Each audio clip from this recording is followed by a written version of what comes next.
everyone. What's up? It's Ashley from Cyber Therapy, and we are here to chat about the minds or get into the minds of security and tech professionals. Today is a very special day. This is my co-host, Tyler. Tyler, would like to introduce yourself? Howdy, Tyler Shields, CMO at JupiterOne. We have a good special. This is a little bit out of the ordinary. It's not our typical every other Tuesday time slot. We actually grabbed a special time slot for a Friday happy hour. Got myself a good glass of bourbon, and we're gonna geek out on data privacy discussions. What else? We got a bunch of topics on queue today. Yeah, we've actually got a special game today where I think it's a little ironic since we're talking about privacy, but it's called True Confessions, where we each bring one truth, one lie, and then at the time we'll read whatever one we choose, and then the other people have to figure out if it's a truth or a lie. So, I struggled with this, Ash. Because you just like pulling stuff out of your butt. That's no, I never lie. I never lie. That is definitely a lie right there. I never lie. Have you ever caught me in a lie? No. We have talked our way around lies here. So I'm sure my mother would disagree that I never lie, but that's a whole other problem that we can discuss as I lay on the cyber therapy couch one afternoon. So this game is going to be fun. It's a brand new, unique game that we haven't done yet. We modeled it off of the great Jimmy Fallon. He does it with celebrities. So hopefully it'll be an enjoyable game. And if it is good, maybe we'll bring it back for a regular Tuesday episode. Woo! Where are you today? You're coming home from your home studio. You're coming in from your home studio. I am also in my home studio today. You can see I'm not in my normal office today. So surrounded by the guitars and music and yeah. But no cool lights. It's unfortunate. No, I don't have the blue lights at home. Honestly, I should get a new set because quite frankly, I'm definitely too lazy to lug them back and forth. So you just gotta spotlight your guitars back there, man, and then it'll just like spruce it up. You know what the funny thing about those guitars is? The most expensive one I think is like $400 or $500. They're not expensive guitars. Like most of them. All that matters is that it looks cool. Is that it? It's all about show, right? Yes. It's all about. You gotta have a nice background. It's all about the sizzle, not the steak. Is that what you're trying to tell me? No. Let's get to the steak. We're kicking it too much here. So I'd like to bring on our guest, Alya Franklin, who is working at Aleada Consulting, and she is co-founder and partner there. So Alya, sorry, would you like to introduce yourself? Hi, everyone. Happy Data Privacy Day. Yes, my name is Alya Franklin, and I am a partner and co-founder of Aleada Consulting. So thank you so much for having me here today. I'm excited. Yeah, I would love to get to know how you got into data privacy to begin with. So give us like a TLDR on where you got started and how you transitioned into, or if there was a transition. Maybe you've always loved data privacy from the beginning. I don't know.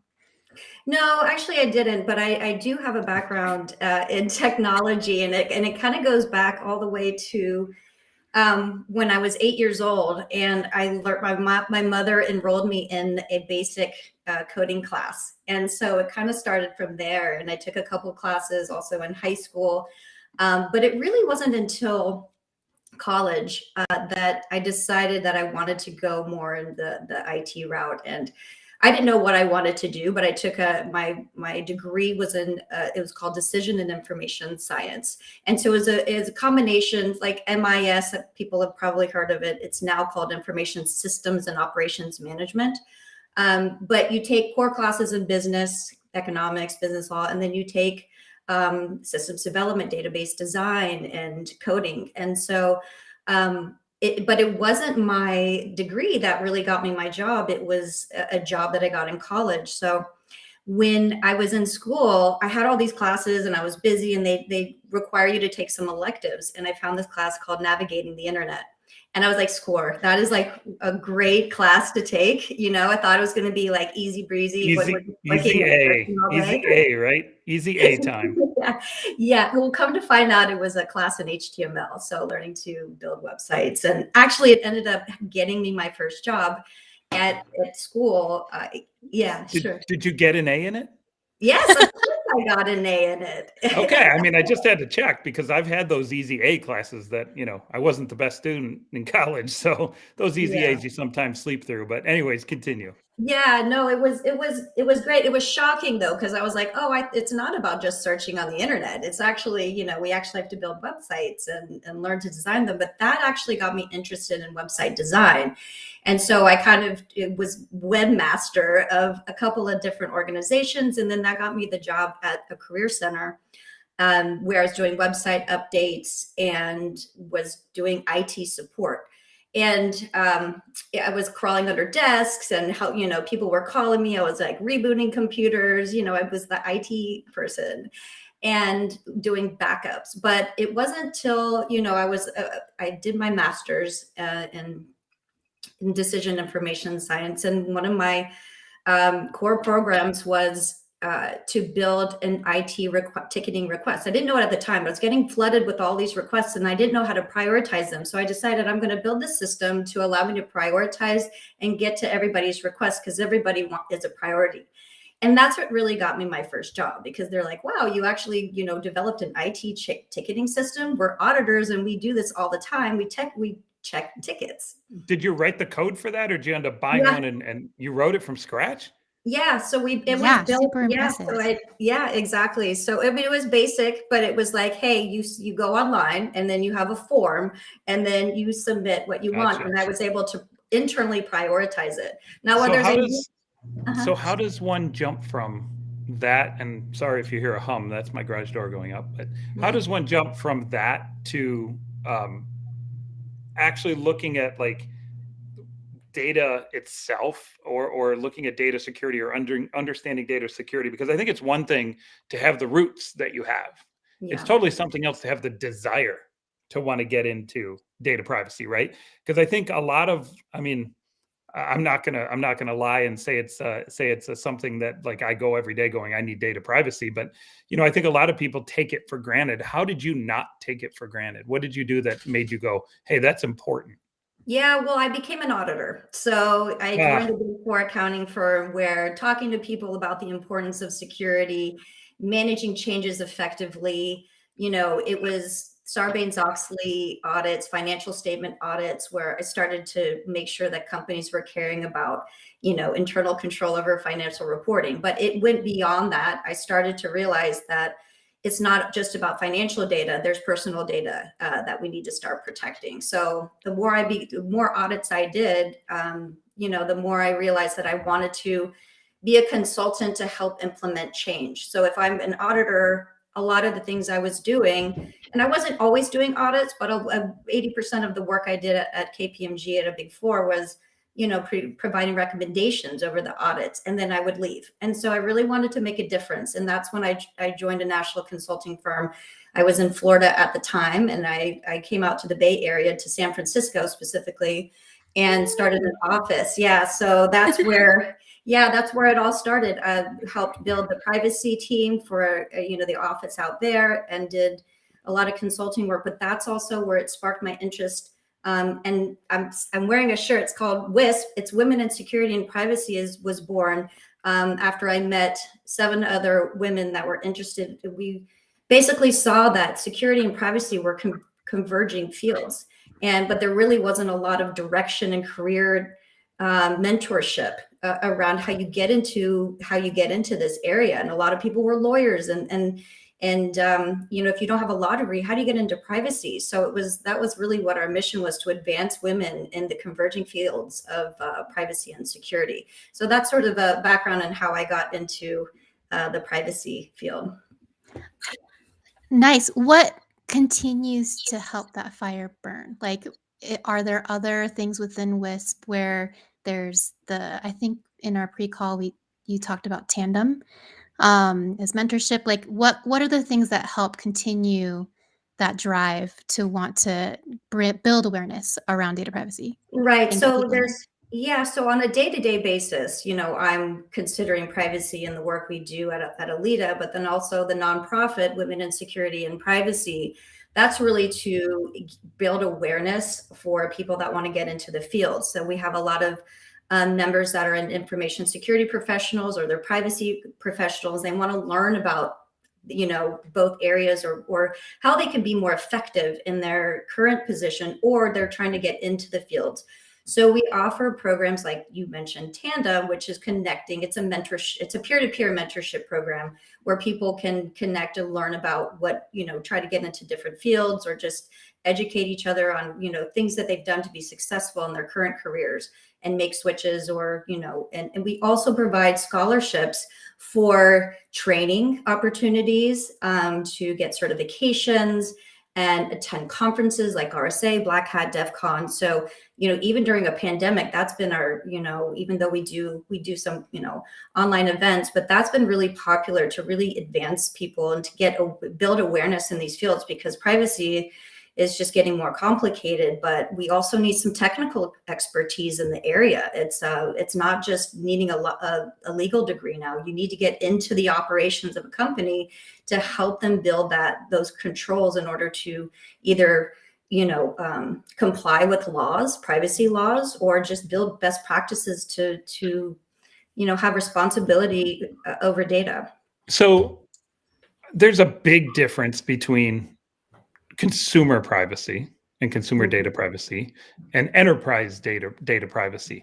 Is there a big difference that you see when you're talking to clients, or when you're talking to potentially businesses that have one or the other that they're trying to protect? Do they have to do different things, or by and large it's all the same stuff, you're just protecting different types of data? I would say the latter. It really is your focus. I mean, if you're a company that's B2B, you're trying to get clients that are probably B2C. So if you're a service provider and your clients are other businesses, those businesses are likely, they're the ones with the consumer data, and they may have to comply with different privacy laws, or data protection laws. And so in order to get the work, or in order to do business development or get engaged with those businesses, service providers also have to comply with certain laws as well. So it goes both ways. So whether you're B2C or B2B, the laws still apply. It just within, say, GDPR, which is General Data Protection Regulation in Europe, there are differences in how you comply with those laws. Yeah. So there are, you're a controller of the data, or you're protecting the data. Yeah. So there's just different ways that how you're handling and things you have to comply with. So I follow-on question to this, and here's the thing, guys, for those that are watching this show, I usually don't pay any attention to our script. So hopefully Alya doesn't mind me going way off script here. So my question that I have on this particular topic, though, is you mentioned GDPR. How does the government have to truly get involved in data privacy for it to be effective? Will businesses actually care without, teeth to bite them if they do bad? And I know this is a super hard question compared to most of the ones we teed up for you. So I'm sorry, I'm throwing stingers at you. But like every time I've been around this industry a long time, long time. And every time I hear about something when it comes to data privacy, people either ignored it or didn't care about it. I think GDPR is the first one where I went, holy crap, there's teeth here. People are getting smacked. They're getting bit, right? And it feels like the only way that businesses will react is when it comes to, hey, there's some negative consequences if you screw up. Is that true? Or do you think we're seeing some kind of shift where businesses are taking an ethical stance and actually looking at things and going, hey, I want to do what's right as well? I think it's a combination of both. I think when, it really depends on where you are. There's a certain level of risk companies are willing to accept. But in order to do business, let's take GDPR, for example. So you're in Europe, you want to market to or do business in Europe, and you're based in the US. You are subject to comply with the GDPR. If you're a smaller company, they're, the supervisory authorities, or who, they may not be looking at smaller businesses, but in order to do business, you want to be able to be in compliance, and you want to be able to do the right thing. And I think companies, not only just for compliance, I think there is a sense of wanting to build trust, because it can provide a competitive advantage if you're out there talking about the things you do to protect personal data. And that's super important. I think there's an expectation of trust. When you're putting your information online, and it's not just privacy laws, but it's how you're managing and building trust so that companies will and consumers will do business with you. So I have a follow-on question to that. How do you help companies, like, not going to sound jaded or anything, but how, like, a lot of people will think, oh, that's just like a PR move, right? They just want to look and sound like they're doing right by the people, but are they really doing right by the people? You're not Right? going So to how do sound, you you're not going to try to sound jaded or anything, but Ashley, you're but I'm jaded. totally I mean, jaded. you're totally freaking jaded. Yeah, Don't try to hide it. it How is do a you marketing tool for sure. but like how do you help them get beyond that, right? Is it just in name, or are there other practices and tangible things that they can do to show their customers, whether B2B or B2C, right, that they are honestly doing what they think is best for the company? Like, there is the ethical arm. Like, are there Right, and that's programs or what we anything? do. Yeah, and that's a great question, because you could tell the audience all day, you could have a good privacy notice, you could have policies and procedures, but if you're not actually practicing what you're saying, then yeah, then obviously that's not a good thing, and you could have suffer a breach, and that's when, then that's when things could go wrong. But it's up to it's that's what we do on a daily basis. We're in there with companies, and it's wanting them to establish sound practices that are sustainable, not just a document that says we do all these great things, because it evolves over time. It's just like information security. Yeah. So Which go ahead, Ash, you go. I got one after you. I was just gonna say, I don't know that we necessarily got the background on Aleada. So I actually wanted to step back I a was going to second ask the and same say, question.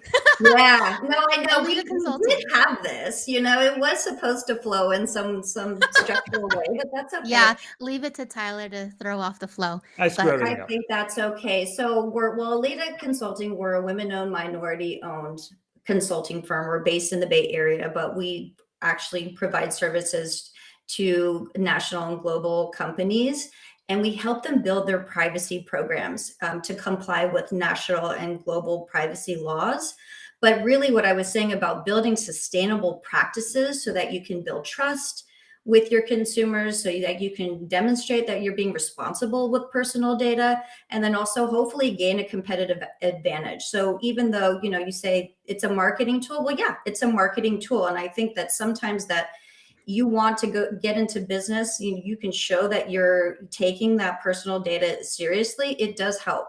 And so we want to integrate privacy into the operations of companies. And it's difficult to do, but that's really what our goal is, because I care about where my data is going.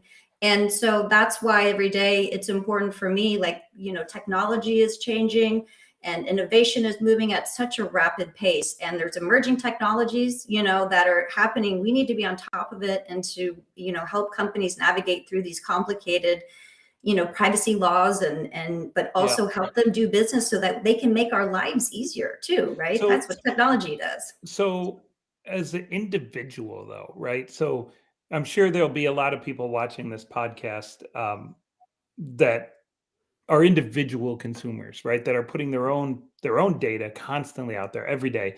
And I feel like the world has gone way past data privacy. The world has gone to the point where you are the product in everything that you do.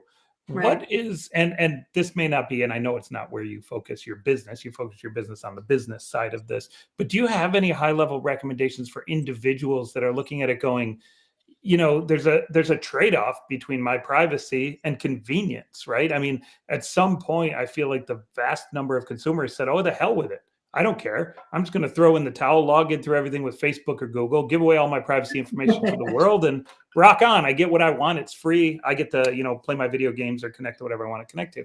And I think the convenience is outweighing the data privacy risk for the majority of consumers. So are we seeing a shift where, okay, the consumers have essentially pledged that data privacy to the business and saying, hey, business, I'm going to rely on you not to F this up, right? Mhm. Because I'm going to log in through this, SSO, and I'm going to give you all my personal information, and I'm going to connect it to LinkedIn, and I'm going to connect it to whatever and have all that stuff sync up. Are we as individual consumers just basically saying, all right, it's the business's problem? And is that okay as consumers, or should we be more concerned? Well, that's why we have things like Privacy Day or Privacy Week. I'm hoping that we're going to have a privacy month, like cybersecurity. Maybe I don't know who makes these decisions on what is but yeah, that's why we have privacy awareness. I think the number of breaches, I mean, we had a record number of breaches last year. People are recognizing that their data is out there, especially if it's social security numbers. But we do, as consumers, have an expectation of trust. We're putting our information, we're filling out forms. We're, I mean, I have things in autofill, right? You have to be careful about what I would just encourage those that, I know people don't read these privacy notices. I would encourage people to kind of skim through, and we're trying to build them in a way that's transparent and understandable. But you should know what companies are doing with your data. I mean, I think that it could stop you from actually engaging with someone if you're not feeling safe. But companies like Apple and Google, they're actually putting more information when you're downloading apps, which is super helpful. If they do it in a way that's easy to see. Go ahead, Ash. You got one lined up? Yeah, I was actually going to go back to when you're talking about building sustainable programs and like getting in the bowels of a company to implement them. What are some of the typical challenges that you see? Because I mean, all of us would know, like, anytime you try to change a process, especially at a bigger company, right? Like there's a lot of moving pieces that need to change. So I'm curious to know, what are the common challenges, and then how have you approach to those challenges for Yeah, long I think lasting? sure. And that's a great question. I would say that one of the biggest challenges to implementing anything is you need to have executive or board level support that comes top down. And you really need someone in a position of authority, decision-making ability to be able to say, we're taking privacy, this is going to help our brand expand, or this is what we need to do to comply, or to actually go expand into other, geographical locations. But it really needs to be that directional, coming top down. And then from there, you need to have the right education or trained resources. So if you don't have budget, for instance, and you don't have enough to hire resources that are responsible for this, to actually educate internally and work cross-functionally across all the different areas, that could be a big challenge. And so you have someone that's in a privacy position that doesn't have the authority to go out and talk to people to say, hey, we really need to comply with these processes, build these programs, and to change our behavior by implementing privacy up front. Just like information security, people are going to say, there's just a compliance burden. We don't want to do it unless somebody tells them, right? It's like, some people see what compliance is, a check the box. This is another headache. This is another, some other program that you just have to tack on. Like, how am I supposed to do my job? And so if you tell it, like you were saying, like, culture, it's hard to change culture, but it has to come from the leadership. It has to come from having the right funding, plus the right people with the education and knowledge to keep up to date with all these changing privacy laws. That's a huge one as well. So, Ashley, do you have another one, or you want me to go? Go for it. All right.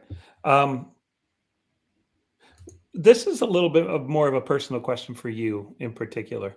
Like, I know when I wake up every morning what I'm excited about doing for the day and what I'm passionate about doing for the day. The show with Ashley, I'm passionate about this. Every chance we get to work on the show, I get very excited. I'm not kidding. He also gets to drink literally every time. I also get to drink during business hours, which is fantastic as well. But what keeps you excited about data privacy, other than the fact that you make money on it day to day and you have to get up and grind at it?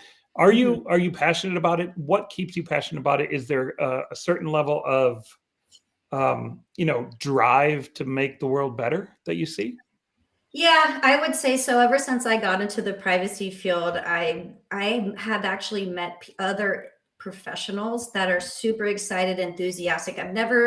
I was in the audit world, governance, risk, and compliance, and I just didn't see as much enthusiasm. But in the privacy world, I think that there are other professionals that are just ready to, make a change and make a difference and stand up for our rights as individuals and what companies are doing with our data. And what excites me is I get to work with a lot of different companies and learn about their industry and their practices, and hopefully make a difference and help change for the better so that our data is protected. I mean, there's so much of what you were mentioning. All our data is out there. It's everywhere. if there's something we can do to make sure those companies are managing our data in sustainable or in responsible ways, then we can get online and submit our information in a way that we feel confident that they're going to do the right thing and not, sell our data everywhere. So I think, or, do things in irresponsible ways. And I think the world is moving that way. But I'll tell you, my organization was super excited about Privacy Day. We've been talking about this for a month already. On Slack, there's like games and crossword puzzles and bingo and privacy. That is awesome. Yeah, I wish we would have known that.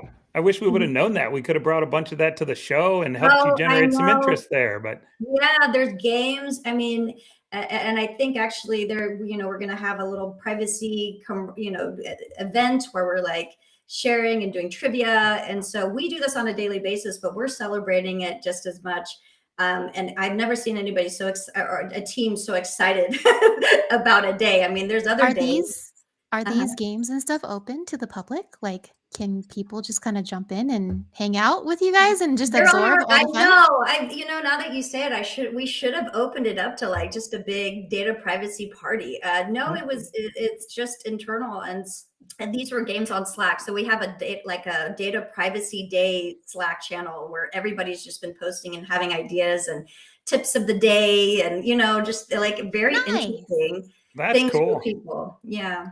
Yeah. So what do you remember any of the individual specific tips that jumped out at you that you went, okay, I got to remember that one? That's actually, not one I heard. One. There was one actually I wrote down here that it says, as of this month, 35 states have introduced passed or signed privacy legislation. Of those, only 3 states, California, Virginia, and Colorado, have comprehensive privacy legislation in effect. 15 states have not yet introduced any statewide privacy legislation. So I was going to take that as my own, as if I knew that, but it was something that I was like, that's really good tip. And someone put a map and put all the colors, and it's there for reference. Yeah. And so what's it going to take to get people to wake up? What can we do? What can, Ashley and I think we have a certain level of responsibility on this show to educate people, right? And we have a certain level of responsibility as a cybersecurity business at JupiterOne to help our customers learn about these types of things. What can we do as a business, short of engaging with you and spending a lot of money to build a privacy program, which we probably already have one, but what can we do? Can we roll things out in product? Can we talk about it publicly? Can we tweet? What can we do to help the charge?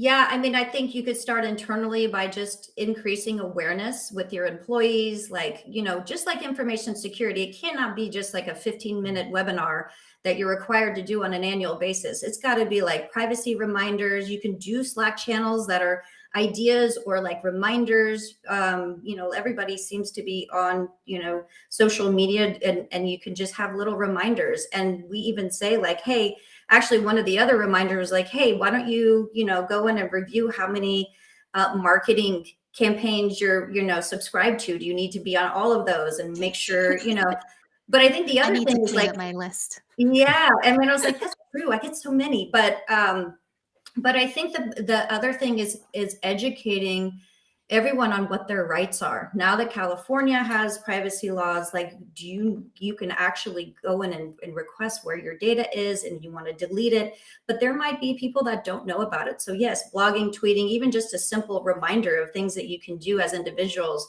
with respect to those that actually have the privacy laws in place. Know your rights. I think that's really important. And all we can do is just share awareness and share tips and tricks like this in a fun way. And people will kind of take that in and use it. Do you have a common place that you go to, or like common search terms that you usually set up for staying up to date on these things? I had GDPR there for quite a while when it first came into effect, and I got so many things. That was a long time ago. But yeah, I mean, I think I stay up to date. A lot of law firms do have updated, they keep you updated. The International Association of Privacy Professionals has if you're a member, they have a good curated list that summarizes a lot of things that are going nationally and globally. And then my company, we do videos, and we have some articles that we want to do more, but we want to demonstrate that we're keeping up to date on things. Yeah, there's so much information out there, but yeah, good search terms would be, data breach is one that I think that I have on there. We've got a feed basically for all that. So Yeah. I mean, that's how I'm like, oh wow, I find a lot of things that come through there, through that one as well. So keeping it again updated on that. nice. I just would love to just absorb the passion that your team has. It For sounds like sure. all of you are really awesome at like collaborating and sharing that information. So the more that seeps out into the world, I'd love to just get a taste of it. So Yeah. I wish that I would have taken that idea and said, let's do like a, whoever wants to join this Data Privacy Day party, just come in and say hi. But maybe that's we'll okay. something. Planning We're for gonna next year. You'll have we're gonna time. do that next year for sure. We're gonna do Yes. that next year. So I want to take a second and ask any of our viewers that are watching to feel free to put comments in there, and we'll be happy to pass them along. And also, please hit the what do they say, Ashley? Smash the like button. Smash the subscribe button. Subscribe so you know when the next time we're gonna be live. Exactly. We want to talk to you about really cool cybersecurity topics and get in deep with the people behind them. And so, yeah, please click the button, click the little reminder, the notifier, all that kind of stuff. Alya, what about frameworks? Alya. I know, but I'm going to mutilate it. It's just what I do. I screw things Okay. up. Okay. Alya. He used to call me Jenny. So That's a whole other problem that we don't have to discuss on this podcast. For those that are watching, we'll have Jenny on for a later episode, and you can all light into me as for calling Ashley Jenny. So frameworks. What are some of the frameworks you recommend to companies as a B2B organization or B2C organization? Are there certain frameworks that we have to follow? Are there certain steps that we have to do? Give us the TLDR super fast. What are the 2 or 3 frameworks that you generally say, hey, go check this out, and it's a good way to jumpstart privacy? Yeah, sure. Well, nothing is required, but NIST has a privacy framework out there. GDPR, if you're based in Europe, it's sometimes a really good baseline. You just need to make sure if you're complying at CCPA or California or any of the other states. And then ISO 27701 is a certification, but you could use that as a baseline if you don't want to get certified. But privacy information management is another one. And I would say that, regardless of the framework, we also use Excel to figure out what data you have. A data inventory is a super easy, it's not I shouldn't say easy, but it is a very important step before you do anything for compliance. Know where your personal data is within your organization and know where it's coming from, where you're collecting data, how you're using it, the systems that you have in place, how you're sharing it, who has access to it, how are you protecting it, and are you keeping it forever? I know there's people out there that keep their data forever. And with these new laws in place, you really have to figure out, do you have the right data retention schedule in place? So there's a certain level of expectations of asset management, in this particular case, data assets, right? Management of where they are, who can see them, the access to them, how long they stick around. So that's definitely something you guys should build up. Question I have on that, though, is people. Individual consumers. And I know I keep going back to individual consumers, but I think that's it tends to be the super pain point. Most of us keep emails forever in Gmail now. It's a forever thing. Should we be purging? Should we be purging our own personal data in Gmail and GDocs? Ashley's laughing because she has emails that go back to when she was 4. No, actually quite the opposite. I maxed out my storage, and so I had to actually delete a whole bunch. So I'm not going to tell you how long mine go back to. I'm not going to tell you. I'm not going to own up to that. No way. Okay. So as individuals, they go back to when I was 4 for everybody. There you go. Should we be deleting our own stuff? Should we be cleaning our own closets? So I think it's good to have good personal data hygiene.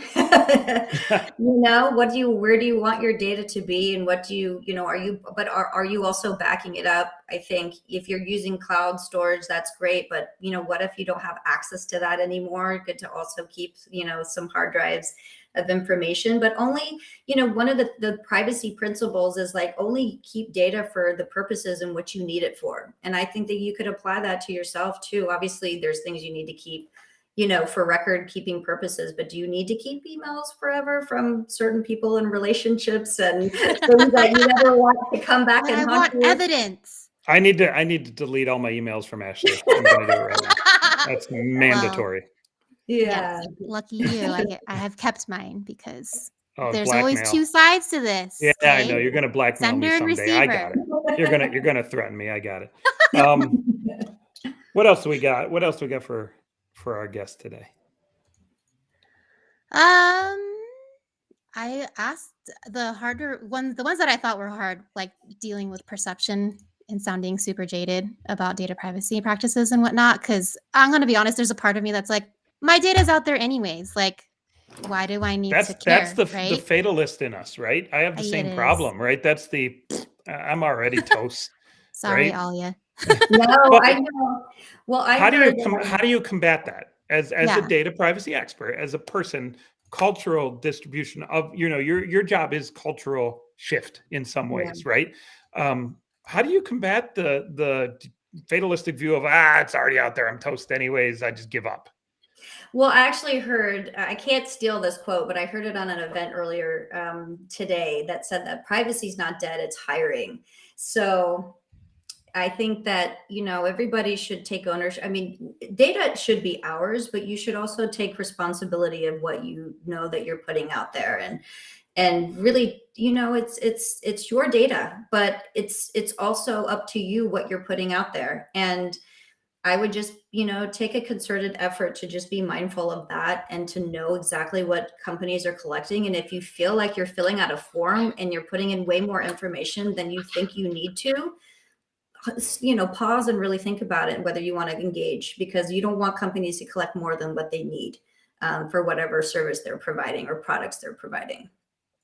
The thing is, like, single sign-on and stuff just makes it so easy. It makes it so easy, Right? but it also adds so much risk because everything's Yeah. interconnected. Every time I log into something, like, I signed up I got an Oculus last weekend, 2 weekends ago. Oh, I signed nice. up for this MMO game the other day, and I signed up and I connected with, I don't remember which one, like I think it was Facebook's password or whatever. And it's like, Facebook or this wants access to all your photos, all your media, all your blah blah blah blah blah blah blah blah. And wants to And be of able to course, post on your behalf. right, because what they want to be able to do is give you the ability to share all that stuff in real time with people inside the MMO and to play with your friends and blah blah blah. So I get the value they're trying to derive from it, but simultaneously, like, they can invade all of my private information that I have in Facebook just like that. Like, it's just such a difficult thing to tackle as an individual because I want to play that game and I don't want to wait 10 minutes to type it and create brand new accounts and not have it SSO'd and all that. The convenience trade-off is real. It's just a difficult scenario. And I think individuals have to thoroughly understand what they get on that trade-off. And I don't think many people do. Even people who do understand it, who've been in the industry for 30 years, don't necessarily, put in what needs to be done. So I think this is, for me, a call to awareness, a call for people to do better, a call more than the individuals, but for the businesses to do better by the individuals, right? And not just not just screw up and continue to leak all this information on breaches every single week as they did in 2021. So that, I think, is what I would expect to be the positivity coming out of this day, is the call to arms for consumers to hold the feet to the fire of the vendors in this particular case. So Oculus, Facebook, don't screw me up on this one. Come on. Yeah, and I think, I commend Apple. They have made concerted efforts when you're in the app to share in a very, in a format that you can see what data is being collected and shared and all of that. But also you can now delete accounts through it, instead of if you remove your app from your phone, your account may still be out there with that company, but now you have the ability it will delete your account as well when you delete the app off your phone. And I think that that's good because it gives you some comfort, like, well, I don't have to go and figure out some way to delete my account if I no longer want to have that, use that app for anything. You're making me think of the plant app that I downloaded when I got my succulents to remind me to water them. And then there's succulents, Ashley. You don't need to water them. I know, but lo and behold, I've killed one of them already. I got them in November. Yes. Who kills a cactus? I don't know. I've done that. You literally can put them anywhere outside and forget about them for months. And come back, give them a little bit of water, and you're good to go. How do you kill a cactus? I think it may have been overexposed to sun because I have big windows in my living room, and so I had them out by the window. But apparently, they're not supposed to get a lot of direct sunlight. So, anyways, I had Little this do we app. know, Ashley, little do we know that that actual planter behind you used to have leaves all over it. But, you know. Actually, the number one way to kill succulents is if you overwater them. That's what I did. So you think they need more water than they actually do, you can kill them. Okay. Well, I mean, I only watered it twice. So like once in Okay. December and then That once could in be also January. underwatering could also be. See, so I don't know. All I know is like, oh, all of these lower leaves are turning lighter green. They're dying. So So I probably I'm should going to pluck put in them. a special request to change the logo to a plant going forward, because clearly this is a topic that we really like on the cyber therapy show. We're going to call it cyber succulents. I don't know what we're going to call it, but there has to be something. All right. I'm going to drive this one to the next level and say, I think it's time we kick Play in our and game? Let's play do the our game. game. Yes. For those of you that are new to our show, we do a game at the end of every episode. We've been changing the game around, and we've been experimenting. We've done things such as music trivia. We've done Would You Rather. Ashley comes up with these games, and sometimes they're phenomenal. Most times they're phenomenal, and sometimes they're not so phenomenal. So I'm hoping this one knocks out of the park. What do we got for today, Ash? Okay, so this one is inspired by True Confessions from Jimmy Fallon. All of us came prepared with one truth and one lie. And what we're going to do is take turns around. We'll start with Alya. She can choose whichever one she wants to share. No, we got to pick a number. Okay, fine. Assign your statements 1 and 2, and then we'll choose. Okay. And then Tyler and I will have 60 seconds to, oh, that reminds me, I need to turn this on. 60 seconds to interrogate you, ask you questions about your statement, and then by the end of it, figure out if it's true or false. The truth or lie. So, what number do you want to go with, Tyler? You pick. I'll go with number 2.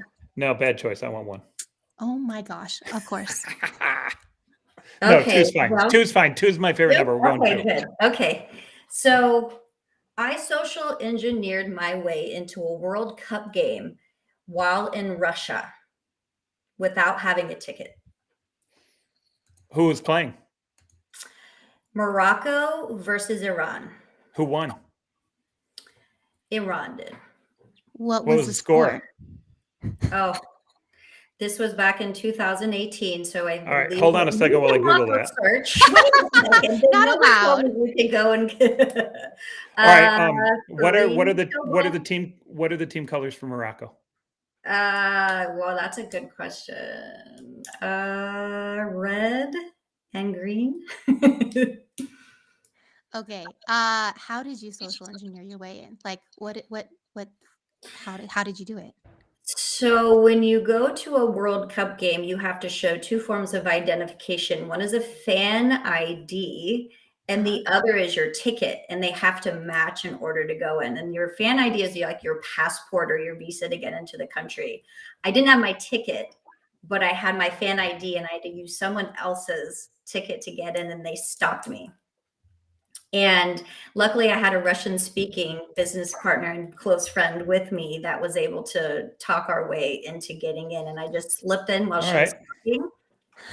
Oh, so at the end of the day, you just it. Yeah. Wow. All right. That's Ashley, like the stuff that I only see in movies. It's like Catch Me If You Can, straight up. Yeah. All right, Ashley, we gotta make. I was gonna say it was a lie up until like. So was I up until the end, and now I think it's totally truthful. Like all of that stuff about like the 2 visa forms of identification. Yeah, I mean, that all sounds real. Details are just amazing. So that has to be real, right?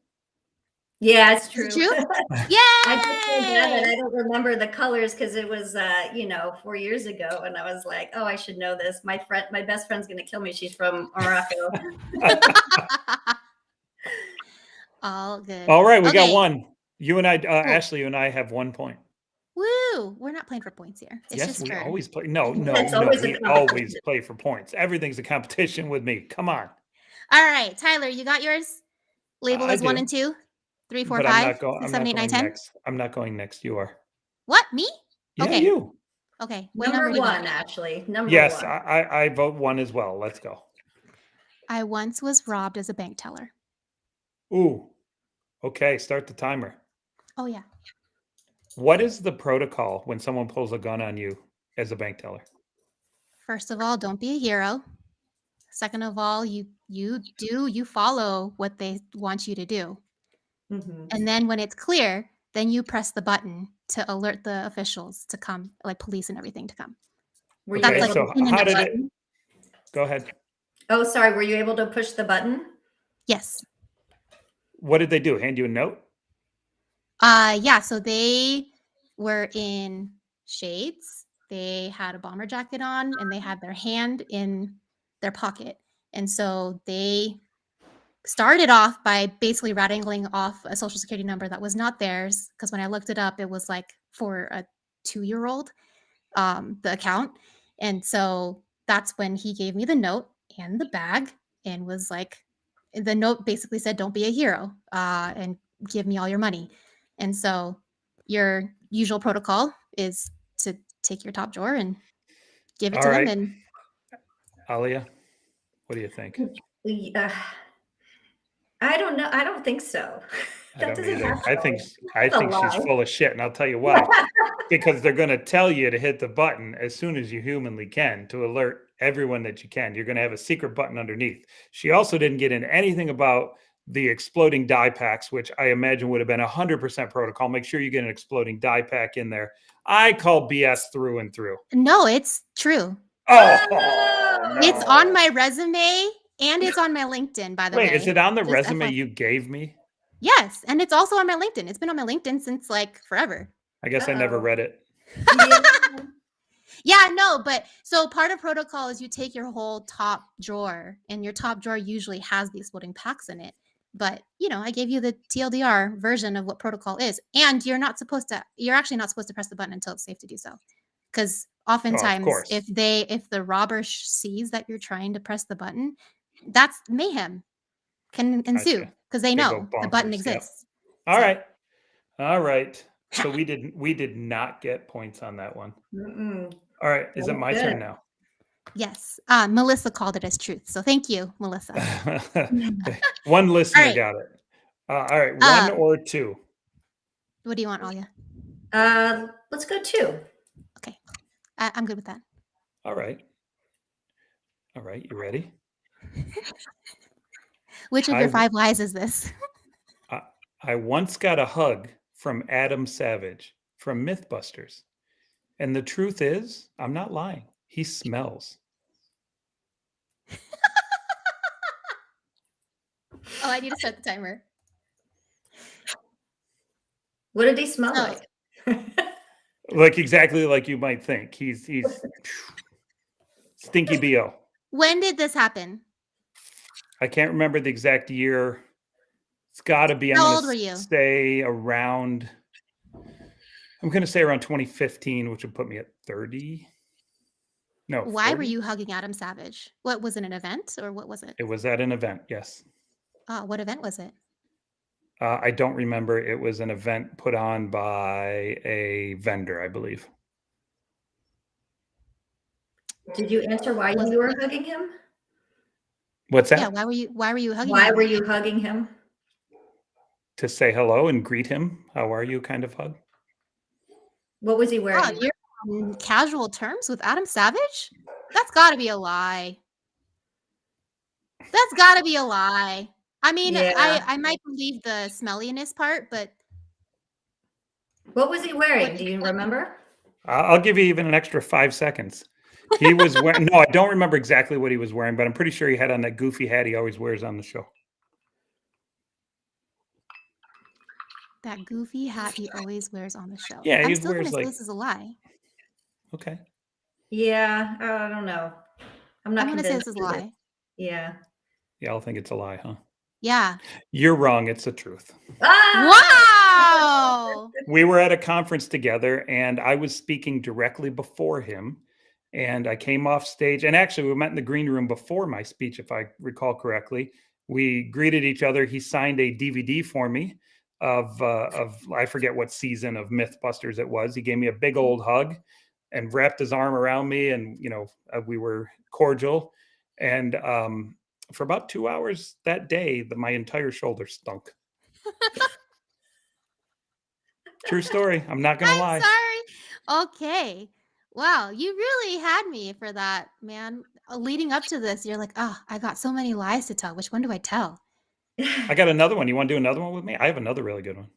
Okay. Want to do one more minute? We have time. It's only 50 minutes Okay. into the show. Yeah, We got yeah, time. yeah. All right. We'll do my other one. Let's go. I'm Okay. not going to, because I also am not going to tell you that I didn't necessarily do one truth, one lie. I did I know just you just good had stories. 5. Yeah, I got a bunch of good stories, and I figured you'd just pick the good ones. Okay. All right, you ready for this one? Yes. I am an old school raver from the late 90s. Love EDM music, and I met Skrillex in Copenhagen. What other EDM artists do you like? From the 90s, Paul Oakenfold. Goodness gracious, I can't even remember. Let's see, it was Oki was good. K-Oki was good. I used to be into Crystal Method and Prodigy a lot. Do you know Above and Beyond? Never heard of them. When did you see Skrillex? I met Skrillex in Copenhagen in roughly 2013, 2014. Wow, so you were a raver into your almost 30s. No. I stopped raving way earlier than that. I met him later, but I am a fan of Skrillex separately. Oh, okay. Can you repeat your whole sentence again? Yeah, I'm an old school EDM guy and raver. Okay, and that's true. And I met Skrillex in Copenhagen. I think it's true. You think he is a raver, though? I think he's into EDM music, but I don't know if he's a raver. Well, time's up. He said he used to be. Just true. Okay, we're gonna say it's true. It's probably false, but it's true. We're gonna go with the final answer? Yes. Well, Carter Hesterman says it's a lie in our chat, and Carter Hesterman would be wrong. It is true. 100% true.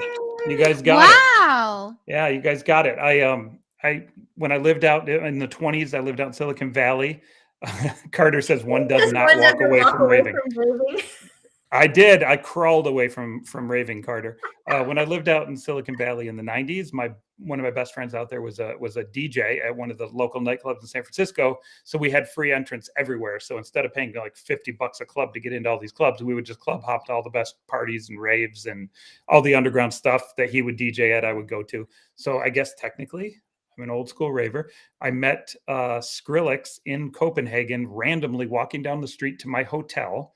And this Mercedes bus, like SUV bus looking thing, pulls up and he hops out and I'm like, hey, and he stops and he goes, hey, so you're Skrillex? And he goes, yeah. I said, are you playing? I said, are you playing here? And he's like, yeah, I got a show tonight. And I said, are there tickets available? He goes, I think so. I go, cool. I'll see you there. He goes, sounds good. And he goes inside. I walk in and I get on the little computer terminal in the lobby of the hotel and I buy Skrillex tickets, and I saw Skrillex in Copenhagen. Wow, so lucky and opportunistic right there. So random. What can I say? Yeah. Nice. Awesome. So there you go. Okay. I could do this game forever. I have so many crazy stories. I want to do more of this. You should have a show just on this game. All right, I'll give you one more, but we won't do the full 1 minute. How about that? This is the last one, though. So what do you want me to reset it to? Nah, don't reset it to anything. We'll just whatever. I once hacked into the office of the President of the United States of America, and they gave me a Christmas ornament as a thank you.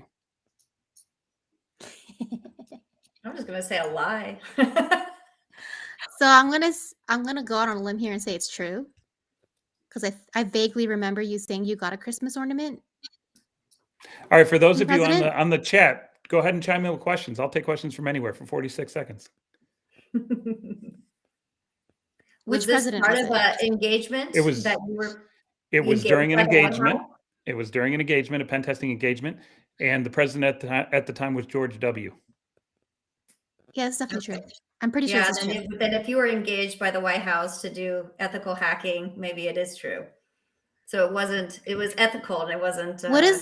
What does the Christmas ornament look like? It's round, made of fake gold, obviously, but gold, and has it's almost like a snowflake looking thing with a crystal, not a crystal, like a clear acrylic middle that says like White House ornament and the specific year. Oh, Carter's fancy. saying truth. I'm gonna say it's truth also. Yeah, I do too. If you have it handy, I'd like to see it. I don't have it handy. It's packed bummer. upstairs. It's packed Okay. upstairs. But I did not get that from the president. I actually purchased it myself.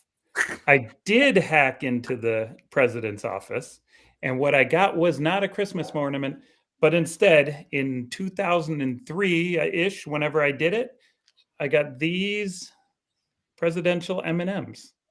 What? Which are almost 20 years old, and I still have them. There's still some in that box?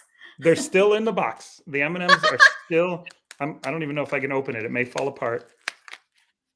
Oh, dear God, I should throw that away. Look at that. What? They're 20-year-old M&M hunks. Wow. And you There just you have go. that sitting on your desk? I had it up in my liquor cabinet. When I went up there to get the whiskey out for the show, I was like, oh yeah, that's a good truth or semi-lie thing that I could put in there. Yeah. So yeah, Way I to have go. presidential As Carter's- M&Ms from the George W. era. Yeah. Weird. Carter says weird flex, flex, but but I I respect respect it. it. All right, that's the end of our show. Ashley, thank you so much. As always, Yes. Alya, thank you. I enjoyed spending some time with you, getting to know you, getting to hear a little bit about the story. As we wrap up here, can you tell people the website to go find your consulting firm? Yes, it's Aleada, ALEADA.co. And then Women in Security and Privacy is wisporg.com. And you can join us on all the social media as well. We don't really have member anything. So either one of those, please. And thank you for having me, and happy Data Privacy Day or happy Data Protection Day, depending on where you're located. Well, thank you for coming on. Thank you for telling us your story. And thank you very much for being so passionate about something that a lot of people struggle with. So thank you very much. All right, Ashley, get her the hell off of my show. All right. We're moving you backstage. Thank you. All right, Ash. That's All another right, one in the books. Yeah. This is our first special. So this is a very special episode because it is our first special. So thank you for joining in and tuning in. We will resume our regular program this coming Tuesday, which is February 1st. And we will be having Nick Dowman and Professor Margaret Heel from NC State joining us. So be sure to tune in Tuesday, 5 p.m. Eastern, YouTube, Twitch, LinkedIn, and Hit Twitter. the like button. Hit the subscribe. Follow us. All of those. Whatever social media that you typically follow us there, and we will make sure to be live there, or at least put notifications that we're there. So thank you, Ashley. All right. Thank you, everyone.